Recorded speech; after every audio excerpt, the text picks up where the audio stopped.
in South Florida at the time, they were hiring a lot of truck drivers, but the truth was, once you get past your 35 days of training, they'll be like, oh, we can't get you home, we don't have any freight coming out of South Florida, so what are your choices? Move or not have a truck driving job.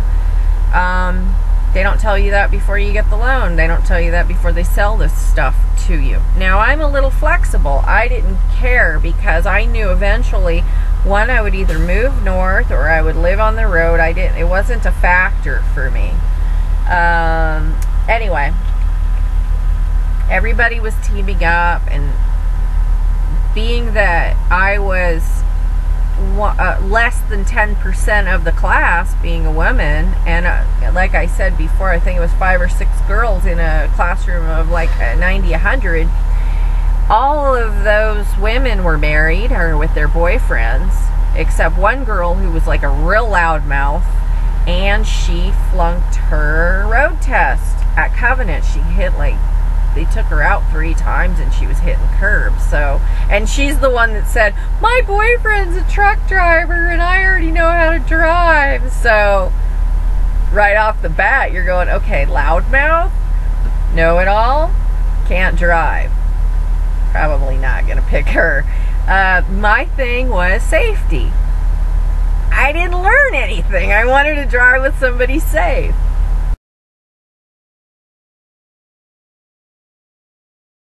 I've described it before as feeling like the last kid chosen for the baseball team.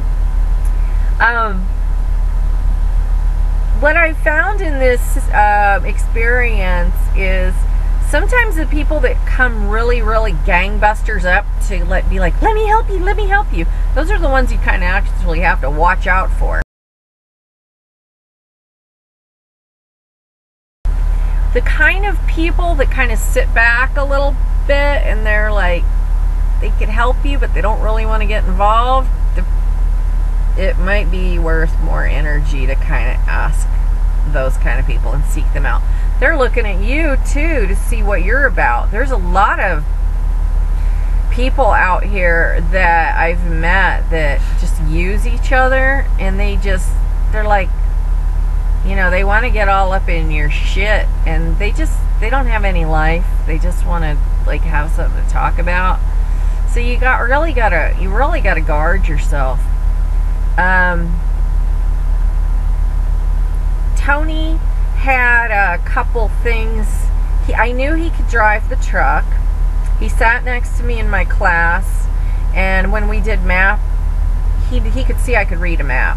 And he could see that I could route things really well. And he could see that I was going to pick up the logbook really well. I knew that he could drive and that he had driven a straight truck before. I didn't like that he was also a loudmouth. He wasn't malicious about it, I didn't think. I thought he was more like a joker. You know, he liked to joke around, he liked to cut up, he liked to have fun. He was very social. Sometimes he created drama just because he liked to gossip a lot. He liked to provoke JJ. He didn't really like JJ, he avoided JJ, but because when JJ would track him down, he would provoke his bad natures. So this kind of fueled JJ to keep acting like that, and I saw it as something really negative, and Tony just saw it as personal entertainment to himself. I thought it was irresponsible. This JJ obviously had some serious issues, and Tony found it entertaining for himself to poke a stick and be like, yeah, do it, do it. Sort of that mob mentality thing is what I guess I'm trying to say. And then he'd laugh about him behind his back, you know, and stuff. And I just thought it was, unhealthy. Anyway, Tony had a couple problems passing his DOT that we got when we got to Covenant. They made him go walk around the block because he couldn't get his blood pressure down, and smoke cigarettes and all of that. And that was disconcerting to me, because I don't want to be driving with somebody that's going to have a heart attack at the wheel while I'm sleeping. These were the things that were going through my mind, because I had very little experience and he didn't either. So we're planning on actually living in a truck together, and safety was my #1 concern. We both went off on our trucks. We did make a plan of how we were going to eat. He was real dedicated to starting to walk and lose weight, and so was I. So when we went off on our trainers' trucks, you know, we both had kind of the same thing in mind. We texted each other while we were on our trainers' trucks, and we, like I said in an earlier video, there was a big group of us that were friendly, and we all exchanged phone numbers.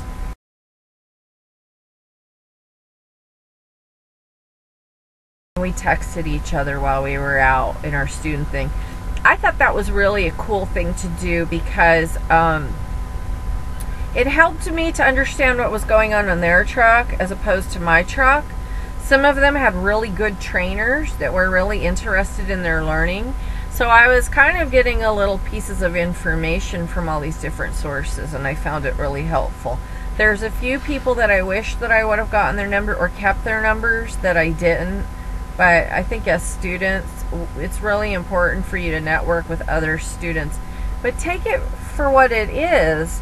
Don't get involved in people's personal lives. That's when it starts getting crazy. And a lot of personal stuff happens. I mean, guys were going home on home time and finding out that their wives were having affairs. There was guys going through divorce and then found out that their wife was beating up their child and they couldn't get home, and the court wouldn't let them be a single father. I mean, I saw so many heartbreaking things with the guys, and they're out there trying to make a buck for their family, and then their family's just screwing them over at home, and they didn't have the money to get home, and they didn't know what to do. It was a lot. There was a lot of drama going on for all of the young men that were entering this business. They had so much stress on them to send money home. Their marriages, where they had their wife was just yelling at them on the phone, or their kids were crying on the phone, or their wives were screwing the neighbor while they were out of town. So it was hard to see people that were out there. And then there were a couple guys that were just out there to party and just like, ooh, I gotta work first voucher vacation on America. I got done with my training and test out before Tony did.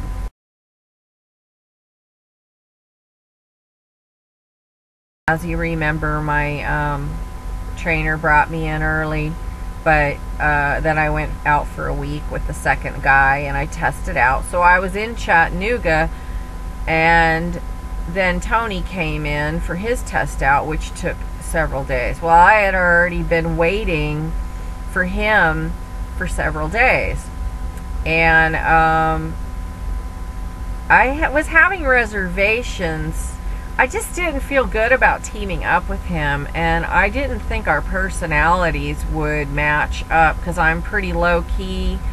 I don't like to socialize a whole bunch, and he's very social. He's always on the phone. He's always talking to somebody. He's always wants to talk smack about somebody, and I do not find peace in that environment. It's funny because Tony looks a lot like my brother. Some of you on Twitter have seen my brother.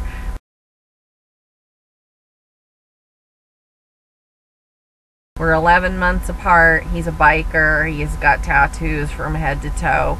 And my brother's really loud, and he's always cussing, and he's really, I mean, he's hard to be around.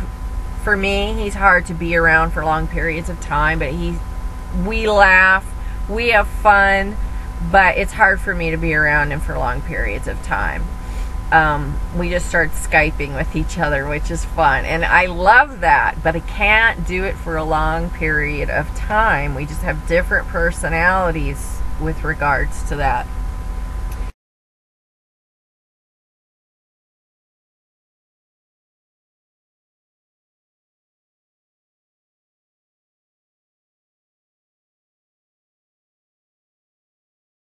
So when Tony came in, I'd already been sitting around several days, and then he wanted to go home to Miami.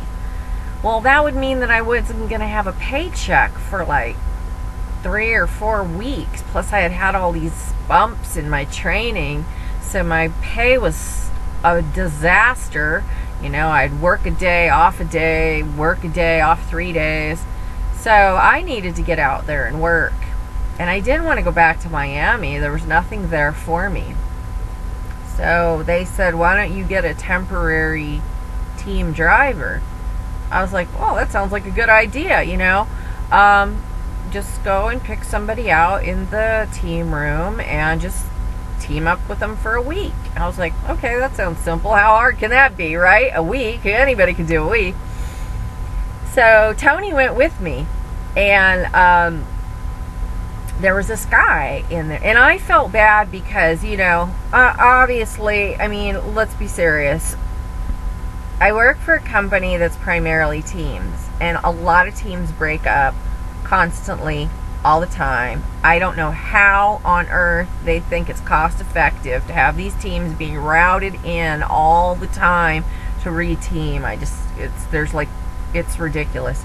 Anyway, a lot of people ask me to team. You want to? It's funny when you work in a team company. When people even see you walk in the bathroom, they're like, "Are you looking for a co-driver?" Like, no, I'm not. So, you know, Tony was like overprotective of me. He was very defensive.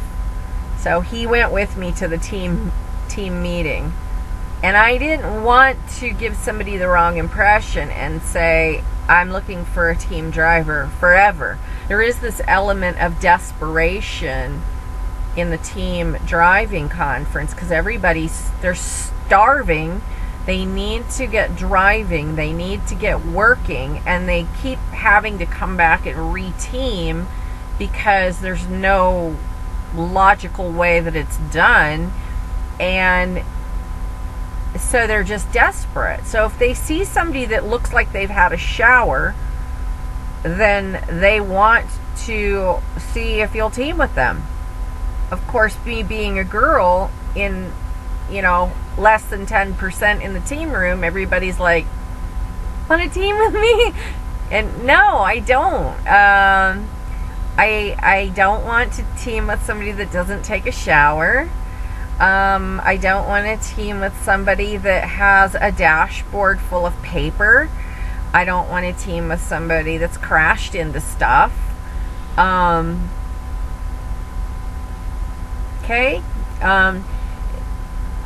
And I didn't want to team with somebody and get their hopes up to make them think that I was going to stay teamed with them, because I did promise Tony, and I had told Tony by this time, I said, I'm having second thoughts about us teaming up because our personalities don't match.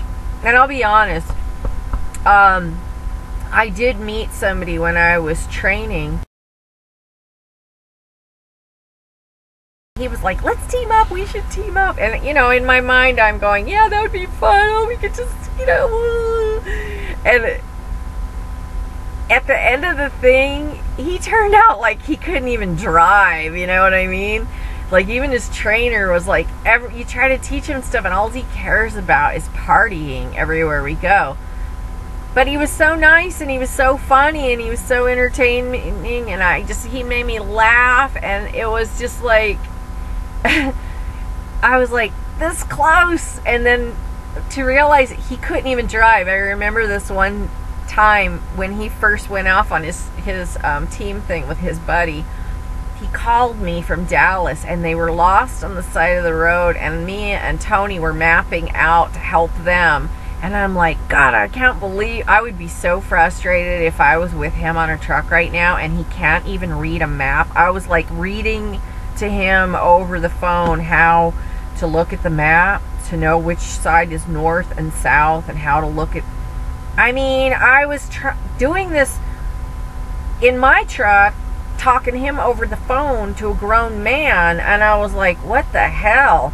What are you doing? Anyway, he ended up taking a bus home. He never even made it past a week and a half after he got off his trainer's truck. But I had told Tony, yeah, I'm having second thoughts about our teaming up. I just had a bad feeling about it because he's a volatile, he did have volatile outbursts where he would get mad at people. Brother, he's got a temper. And Tony had a temper real similar to my brother. And like I said, it's hard for me to be around that environment.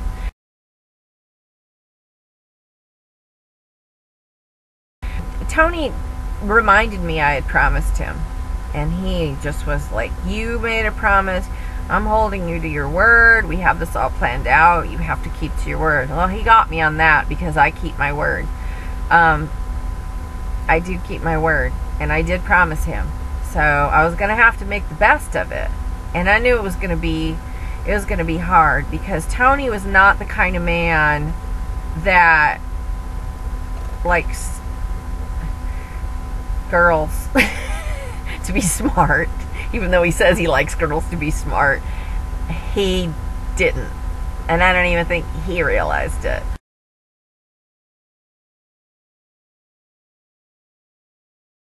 So Tony went with me to the team room to find this temporary guy, and he was a little protective of me, like a brother, and he is very similar to a brother. So we meet this guy, and the guy says, I'm only looking for a team driver for a week and a half because I got to go home to see my little boy. And we were like, hey, that sounds perfect, because you just need a team driver for a week, you know, when I go on my home time. Okay, this guy sounds great.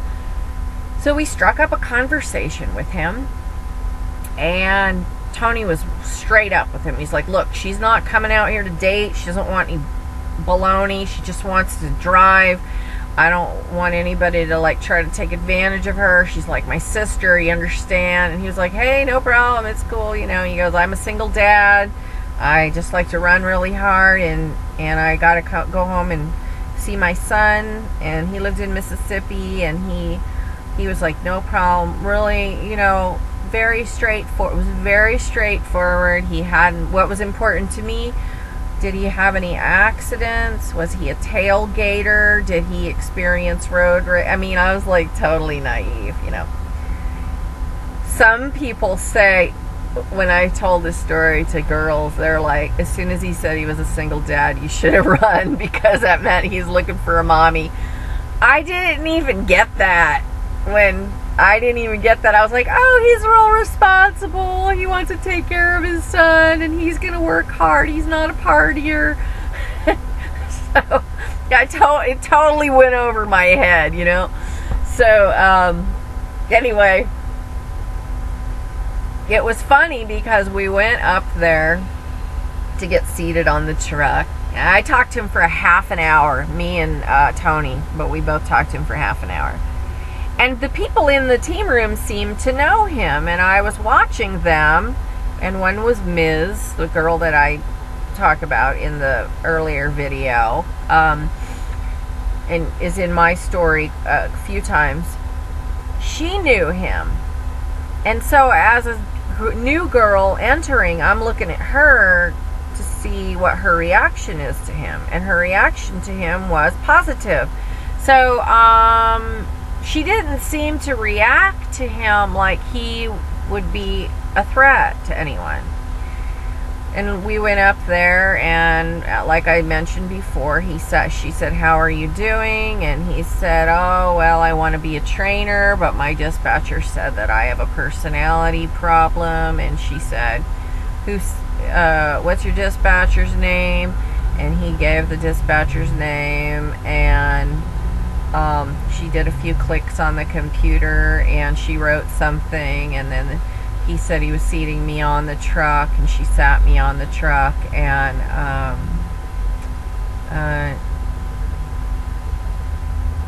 about 2 hours later he called me up and said, we got a load, like really quick.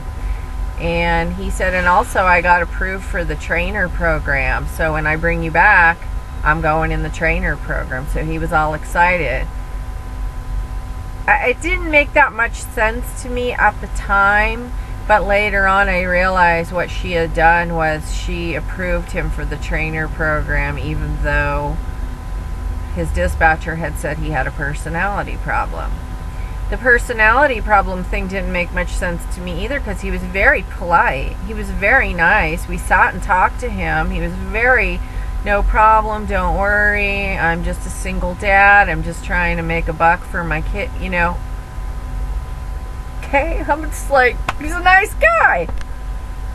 I didn't like the way he was dressed, but people don't like the way I dress. So, you know, I don't want to judge people because of what they look like on the surface. And I hope that people don't judge me because what I look like on the surface, but they do.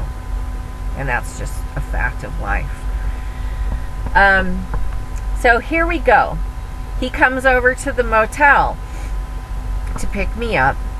And by that time, Tony and another guy from our CDL school was there. He had just returned from his trainer's truck and had an accident and was leaving Covenant. He was never going to be able to drive again. And Tony's roommate, a guy named David, was in there, and they all walked me to this guy's truck to take off that night. It was about 8 o'clock at night. They all carried they were like, let's go with her. It was like having 3 big brothers, you know, and they walked me down there with all my bags, and I went to turn in, and they just grilled the guy. They were like, okay, we just want to like cover this with you. Don't mess around with her. Don't try to get her to do this. Don't try to get her to do that. She knows what she's doing. She's smart. She knows how to just you know, like they totally gave this dude the 3rd degree and like said, you know, she's like our sister. You're going to deal with us if something happens and she comes back. Do you understand? Do you understand? Sign on the dotted line. That's how it was. And I had walked to the office to return the key to my room. When I got on the truck and we got about 5 miles down the road, he turned around to me and looked at me really mean. He goes, I don't appreciate your friends talking to me like that. And I was like, okay. I didn't say anything. Then we got about 20 miles out, and he said, I just came back from home time and I took a gun and I was going to kill my stepfather because he's smoking crack and he's been beating up my mother. And I said, oh, okay. He's like, I'm serious. I really did. I took a gun. I took a gun home and I tried to kill my stepfather. I was going to kill him. I hate that motherfucker. And he starts going on with this whole story. Now we're really far away from the terminal. I'm thinking to myself, what the fuck did I just do? I'm on this fucking truck now, and I need a paycheck. And I'm on here with fucking Psycho Man. Fuck. I didn't know what to do. It was late at night. We had a load to pick up. They dispatched us on a load. Then we had to go get it. So we fueled, and I just said, don't say anything, Desiree. Just suck it up. Go in the sleeper. You're supposed to be in the sleeper when he's driving, and then you drive and he's in the sleeper. So just shut your fucking mouth and get a paycheck. So when we get to pick up the load, he's like, I want to teach you how to park the truck. And I was like, cool, because I didn't know very much, because my trainer in my CDL school, I didn't know very much.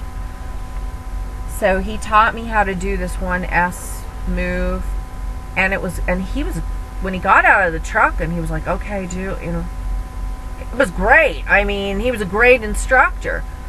I was like, cool. I was happy because he was a great instructor. Now, hopefully he would shut his fucking mouth about all his weird business, okay? But that was not the case.